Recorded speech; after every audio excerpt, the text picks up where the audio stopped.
حضرت سیدنا ابراہیم بن اشتر اپنے والد محترم کے حوالے سے فرماتے ہیں کہ حضرت سیدنا ابو ذر رضی اللہ تعالی عنہ کی زوجہ محترمہ حضرت سیدنا ام ذر نے فرمایا، جب حضرت سیدنا ابو ذر رضی اللہ تعالی عنہ کی وفات کا وقت قریب آیا تو آپ صحرائی سفر پر تھے، میں بھی ان کے ساتھ تھی، میں رونے لگی۔ آپ رضی اللہ تعالی عنہ نے فرمایا، کیوں روتی ہو؟ میں نے کہا، آپ اس بے آب و گیا ویران صحرا میں انتقال کر رہے ہیں، اور اس وقت نہ تو میرے پاس کوئی ایسی چیز ہے جس سے آپ کے کفن و دفن کا انتظام ہو سکے، اور نہ ہی آپ کے پاس۔ پھر میں کیوں نہ روؤں؟ فرمایا، رونا چھوڑ، تیرے لیے خوشخبری ہے۔ ہمارے پیارے آقا مدینے والے مصطفیٰ نے ارشاد فرمایا، کوئی بھی دو مسلمان جن کے 2 یا 3 بچے فوت ہو جائیں اور وہ اس پر صبر کرے اور اجر کی امید رکھے تو وہ کبھی جہنم میں داخل نہ ہوں گے۔ اور سرکار نامدار مدینے کے تاجدار صلی اللہ تعالیٰ علیہ وسلم نے ہم چند لوگوں کو مخاطب کر کے غیب کی خبر دیتے ہوئے ارشاد فرمایا، تم میں سے ایک شخص صحرا میں مرے گا اور اس کی وفات کے وقت مومنین کا ایک گروہ اس کے پاس پہنچے گا۔ اب ان تمام صحابہ کرام میں سے کوئی زندہ نہیں رہا، صرف میں اکیلا باقی ہوں، اور ان سب کی وفات یا تو شہر میں ہوئی یا آبادی میں، اور میں صحرا میں فوت ہو رہا ہوں۔ یقیناً وہ شخص میں ہی ہوں، اور اللہ کی قسم نہ میں نے جھوٹ کہا اور نہ ہی مجھے جھوٹی خبر ملی۔ تو جا اور دیکھ، ضرور کوئی نہ کوئی ہماری مدد کو آئے گا۔ میں نے کہا، اب تو حجاج کرام بھی جا چکے ہیں اور راستہ بند ہو گیا۔ میں نے کہا، اب تو حجاج کرام بھی جا چکے اور راستہ بند ہو گیا۔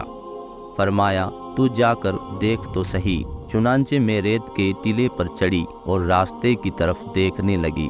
تھوڑی دیر بعد واپس ان کے پاس آ گئی اور تیمارداری کرنے لگی، پھر دوبارہ ٹیلے پر چڑھ کر راہ تکنے لگی۔ اچانک کچھ دور مجھے چند سوار نظر آئے۔ میں نے کپڑا ہلا کر انہیں اس طرف متوجہ کیا تو وہ بڑی تیزی سے میری طرف آئے اور پوچھا، اے اللہ کی بندی، کیا بات ہے؟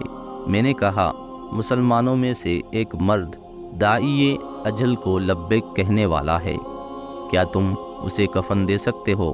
انہوں نے کہا، وہ کون ہیں؟ میں نے کہا، ابو ذر رضی اللہ تعالی عنہ۔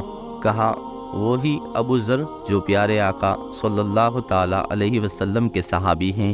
میں نے کہا، ہاں، وہی ابو ذر جو صحابی رسول ہیں۔ یہ سنتے ہی وہ کہنے لگے، ہمارے ماں باپ ان پر قربان، وہ عظیم ہستی کہاں ہے؟ میں نے انہیں بتایا تو وہ آپ رضی اللہ تعالی عنہ کی طرف تیزی سے لپکے اور حاضر خدمت ہو کر سلام عرض کیا۔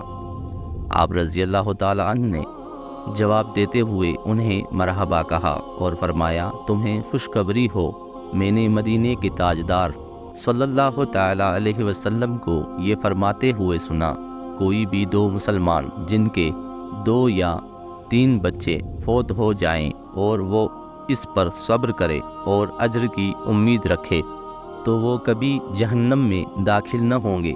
اور آپ صلی اللہ تعالیٰ علیہ وسلم ایک گروہ مسلمین سے مخاطب ہو کر فرما رہے تھے، جس میں بھی موجود تھا، کہ تم میں سے ایک شخص صحرا میں وفات پائے گا اور مومنین کا ایک قافلہ اس کے پاس پہنچ جائے گا۔ اب میرے علاوہ ان میں سے کوئی زندہ نہیں، ان میں سے ہر ایک یا تو آبادی میں فوت ہوا یا پھر کسی بستی میں۔ اب میں ہی وہ اکیلا شخص ہوں جو صحرا میں انتقال کر رہا ہوں۔ اللہ کی قسم نہ میں نے جھوٹ بولا اور نہ ہی مجھے جھوٹ بتایا گیا۔ جب میں مر جاؤں اور میرے پاس یا میری زوجہ کے پاس کفن کا کپڑا ہو تو مجھے اسی میں کفنا دینا۔